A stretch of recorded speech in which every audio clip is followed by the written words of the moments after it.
Hello, and welcome back. I've been pretty busy the past 2 weeks, and even though I got updates and news on the games, I didn't get much time to get used to the new character matchup just yet.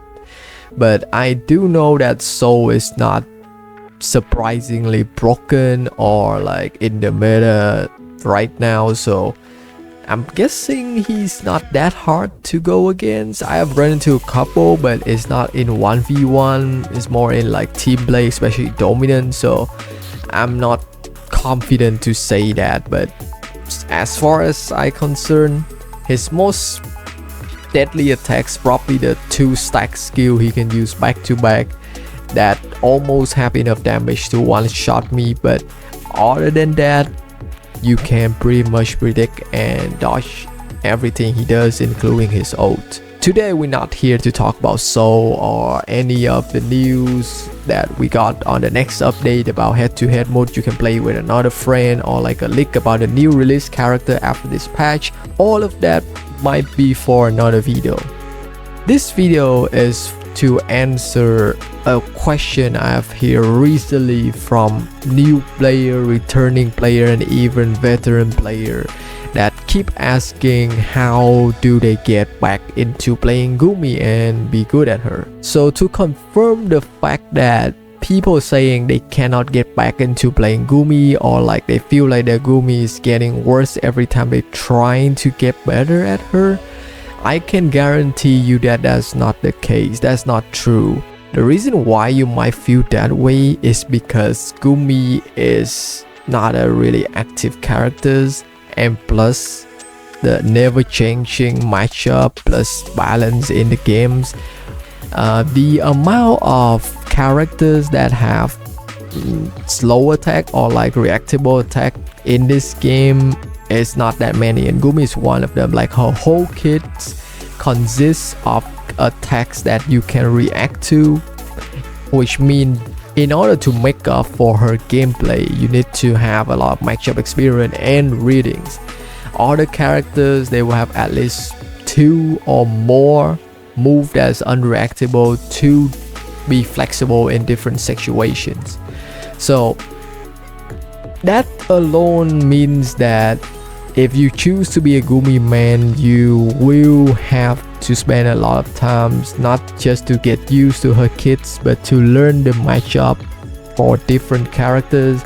And due to the fact that new character being constantly released plus balance patch every once in a while, this means that whatever you learn will have to be constantly updating, changing with along with the meta that is in the games.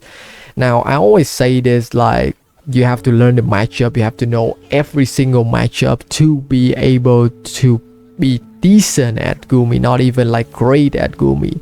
And some player, I wouldn't say they're not smart, but they don't really know enough about Gumi to say that is basically every character. Now technically they are not wrong, but does it really matter that much for like fast-paced reactive characters, especially assassin, to learn every single matchup?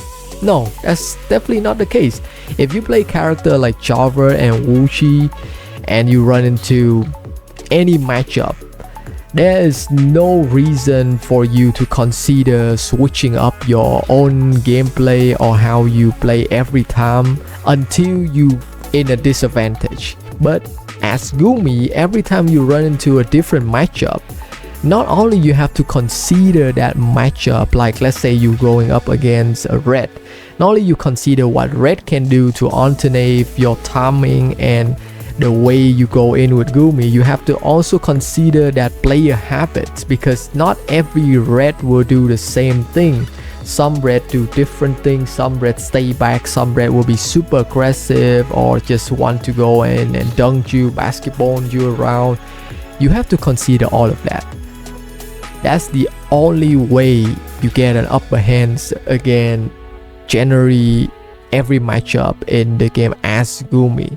And as you play through more and more, you will realize there's no way, absolutely no way you can update with every single playstyle or matchup in this game, because like I say, there's so many based on each player as well, and it's constantly changing due to balancing and new character arrival. It will never be like the end of a book that you can finish on. So the thing is, playing Gumi means that you need to constantly learning new matchup, new meta.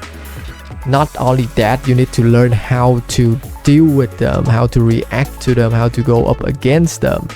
There's not always a clear way of how to deal with new threats. Sometimes it's literally impossible for your Gumi to actually like deal with a certain matchup alone if they are actually good at that characters.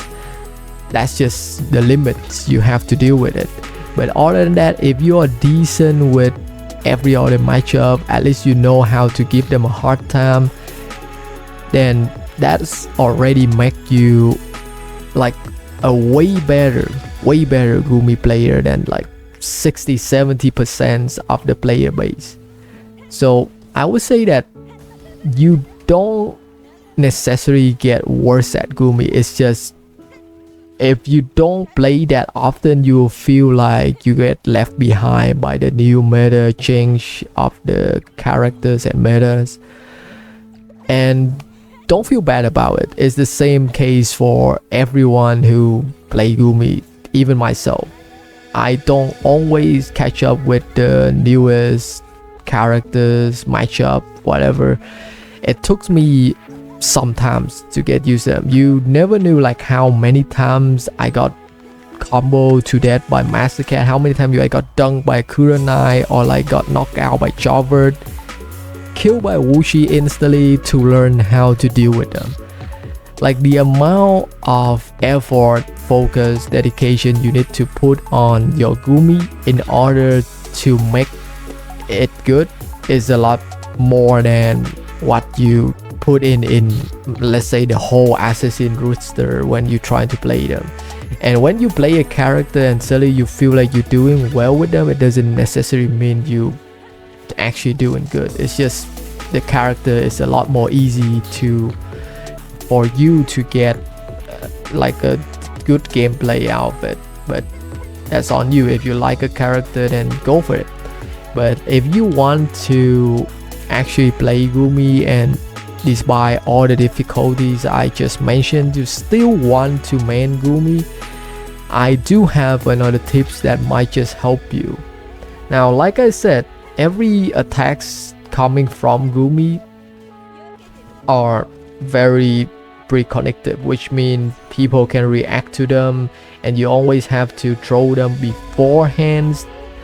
You always have to know the matchup, read them, and throw them before they can actually react to it. That's because her attacks are not meant to be fast. Her attacks are designed to connect to one another. The most important thing about Gumi is how her auto and her skill all connects to the ult. When you play Gumi, when you do auto, you can go to ground skill, air skill, and air auto all connects to your ult. My tips for you is when you use Gumi auto or skill, you don't think of those as like individual move. You need to like lock in the mindset that your auto attacks or your skill is actually the first extension of your ult. You need to always have that reaction in your mind that if I hit my auto or my skill, I will be able to follow up with my ult. I always have this thought in my mind that my auto is more like a grappling hook. So once I grab or hit them with my auto, which means my ult will be able to reach them afterwards. It's a good way to make like instant decision in situation that will give you more benefit. It's always important to make sure that you are locked in with every of your attacks. Make sure that no attack is a waste attacks or a spare attacks. Everything you do need to be connected to each other. I throw out this attack, which means I will follow up that. Even though it sounds simple, it's actually not, because in order to be efficient with what I just tell you, you also need to be unpredictable. So although you will be able to follow up your attacks, make sure to do it in a way that is instantly not possible to counter or unpredictable to read afterwards. So if you feel like you cannot reach the target right away, don't rush to it. Make sure you have a clear path, go back and go forward later on to catch your target. If you know you can instantly go in and hit them, then make sure you do it right away without any hesitation. That's basically it. So you can be creative with your Gumi with all the new build and changes to suit to your gameplay. You can be a Gumi in any game mode. You can be a duo Gumi, 2v2 Gumi, even a team Gumi. You can be a decent Gumi everywhere. It's not limited to a single mode of gameplay. It's up to you what you want to play with your Gumi. So regardless of whichever favorite game mode or playstyle you want to use Gumi at, make sure you have that tips in mind. It would definitely help you to be a better Gumi player, and in general it will help you to grow better with your Gumi. Not having thoughts like I'm not doing well. Like I said, whatever you achieve with Gumi stay with you. It's just the constant changing in the game meta that makes you feel that way, and there's nothing bad about that. If you can like win 50% of the times again, let's say assassin player, then I would say you're already a better player. Like as Gumi, and you have a constant win rate of 50-50 against any assassin characters, already proven that you're the better player to that assassin player. So if you are manning Gumi, don't feel bad that you cannot get any like decent win rate with her at first. It takes a lot of times to build up, to learn, and to adapt. The most important thing is that you take something out of every loss. You know what you did wrong, and you know what you can do better. That's the thing. That's everything I want to say to new Gumi player, comeback Gumi player, or even veteran Gumi player. If you feel that way, you're not alone.